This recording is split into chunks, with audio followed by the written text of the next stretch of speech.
بسم اللہ الرحمن الرحیم۔ السلام علیکم۔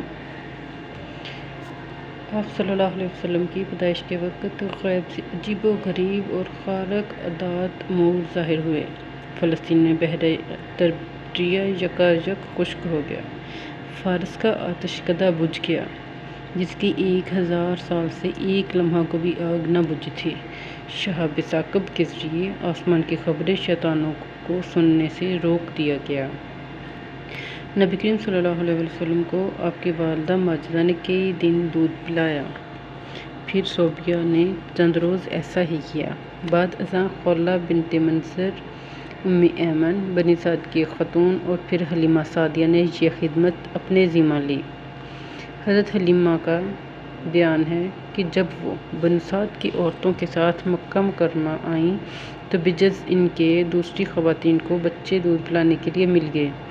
ان کا اپنا بچہ بھی شیر خوار تھا، مگر دودھ کا ایک قطرہ تک نہ ٹپکتا تھا اور ان کا بچہ بھوک کی شدت سے روتا رہتا تھا، اور نہ اونٹنیوں کے تھنوں میں دودھ ہوتا تھا کہ وہ وہی پلا دیتی۔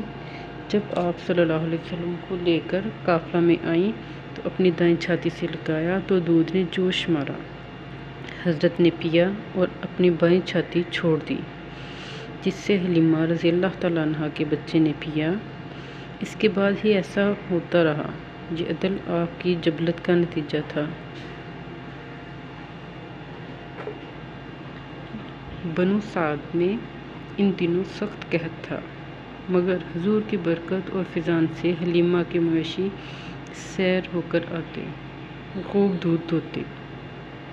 اس طرح حلیمہ کی تندرستی دور ہو گئی۔ ایک دن حضرت اپنی رضاعی بہن شیمہ کے ساتھ دوپہر کے وقت بھیڑیوں کے ریوڑ میں تشریف لے گئے۔ حلیمہ سعدیہ تلاش میں نکلیں اور آپ کو شیمہ کے ساتھ پایا تو کہنے لگیں، اتنی گرمی میں؟ شیمہ نے کہا، میرے بھائی نے گرمی محسوس نہیں کی۔ بادل آپ صلی اللہ علیہ وسلم پر سایہ کرتا تھا۔ جب آپ صلی اللہ علیہ وسلم چلتے تو بادل بھی چلتا۔ یہی حال رہا یہاں تک کہ ہم اس جگہ پہنچ گئے۔ شیخ صدر کا واقعہ، یہ بھی ایک واقعہ ہے، یہ بھی میں آپ کو پڑھ کے سناتی ہوں۔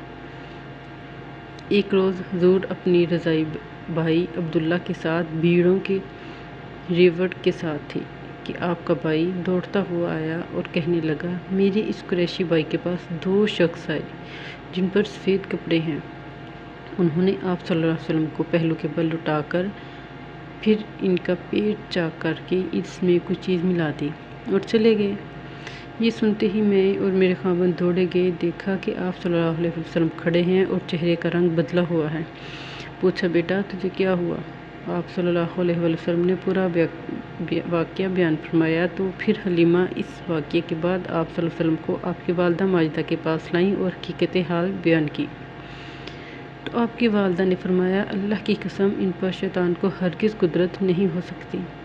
میرے اس فرزند کی شان ہی نرالی ہے۔ آپ صلی اللہ علیہ وسلم کی عمر 6 سال ہوئی تو حضرت آمنہ انتقال فرما گئیں۔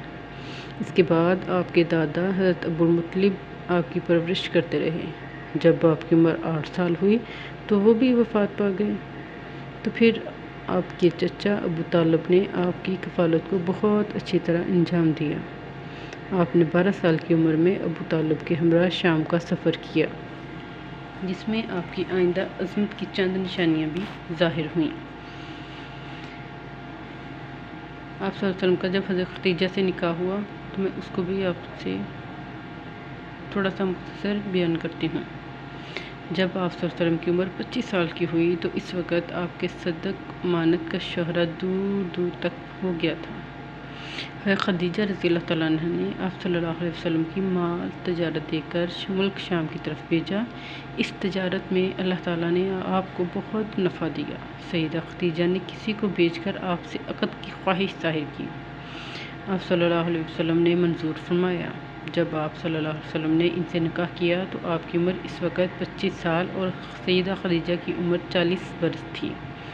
حضور کی تمام اولاد حضرت خدیجہ ہی کے بدن سے ہوئی، صرف ایک صاحبزادے جن کا نام ابراہیم تھا حضرت ماریہ قبطیہ کے بدن سے سن 8 ہجری میں پیدا ہوئے اور سن 10 ہجری میں انتقال فرما گئے۔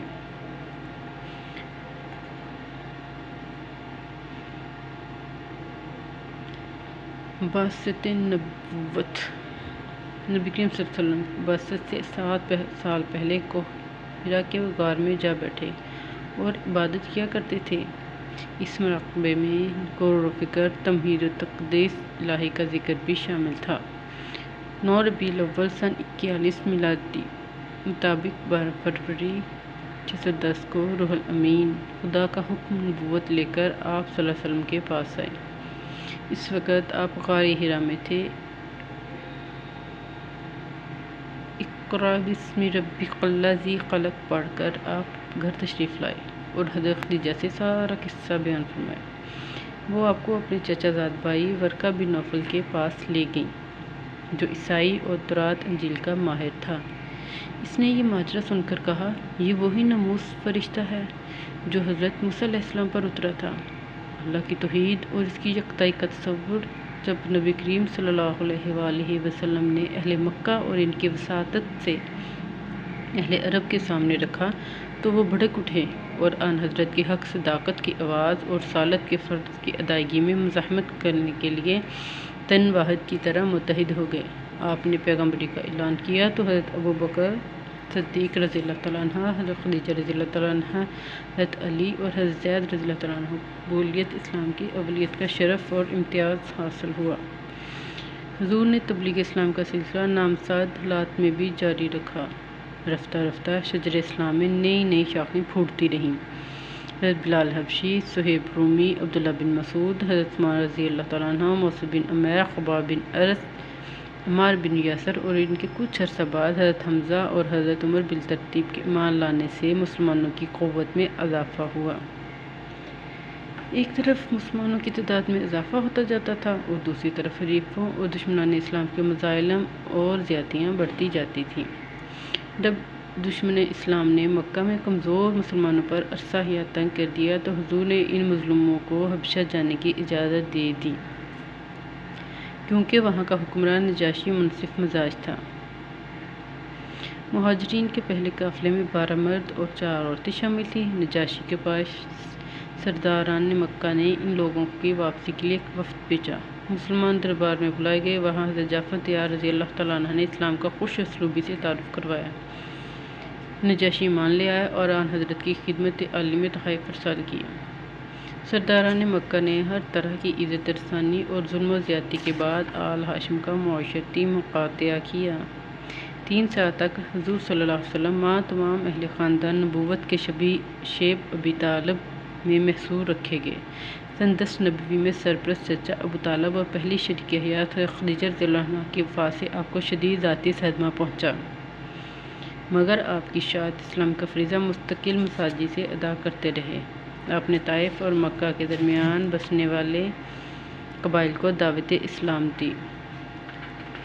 طائف کے سردار بری طرح پیش آئے اور اوباشوں سے سنگ باری کرائی، جس سے آپ کا جسم اطہر زخمی ہو گیا۔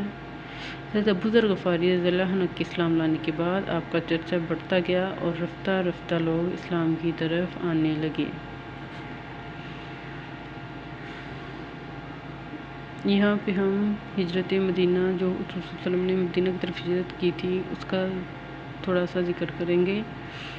مسلمانوں پر جب بیعت عقبہ اولیٰ ثانیہ کے بعد اتنے ظلم و ستم ہونے لگے تھے کہ پیارا وطن ان کے لیے آگ کا پہاڑ بن گیا، حضور نے مکہ کے مظلوم مسلمانوں کو مدینہ ہجرت کرنے کی اجازت دے دی۔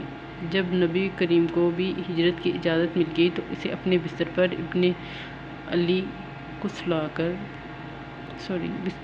حضرت علی کو سلا کر حضرت ابو بکر صدیق کی رفاقت میں 3 رات 3 دن غار ثور میں پناہ لینے کے بعد مکہ سے مدینہ کا پراخطر سفر کیا، جہاں آپ کی جان کے پیاسے اور 100 اونٹ کا انعام حاصل کرنے کے متوالے تعاقب کر رہے تھے۔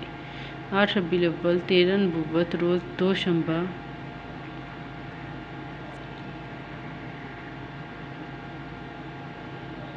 حضور کعبہ میں پہنچ گئے۔ وہاں 3 دن قیام کر کے مسجد کی بنیاد رکھنے کے بعد 12 ربیع الاول 1 ہجری جمعہ کے دن نماز جمعہ مدینہ میں داخل ہوئے۔ ہر فرد، مرد، عورت، پیر و جوان، خرد و کلاں دیدار پیغمبر سے قلب و نظر کی تسکین کے لیے سیماب وار بے قرار تھے۔ انصار کی معصوم لڑکیاں اس وقت یہ اشعار گا رہی تھیں۔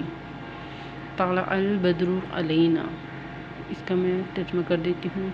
جنوب کی جانب پہاڑوں پر سے ہم پر 14ویں کا چاند نکل آیا، ہم پر شکر واجب ہو گیا۔ جب تک کوئی پکارنے والا اللہ کو پکارے، ہم بنو نجار کی کنیزیں ہیں۔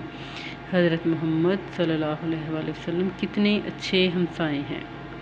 حضور نے حضرت ابو ایوب انصاری کے مقام میں قیام فرمایا۔ مدینہ میں آمد کے بعد سب سے پہلے مسجد نبوی کی تعمیر کا کام عمل میں آیا۔ ہجرت مدینہ کی حقیقی عظمت اور اہمیت کا راز یہی ہے کہ اس کی بدولت مسلمانوں کو ایک خود مختار اور آزاد ریاست مل گئی۔ آئندہ دیار اسلام کی شاندار وسعت اور اسلام کی دنیا بھر میں اشاعت کا باعث بنی رہی۔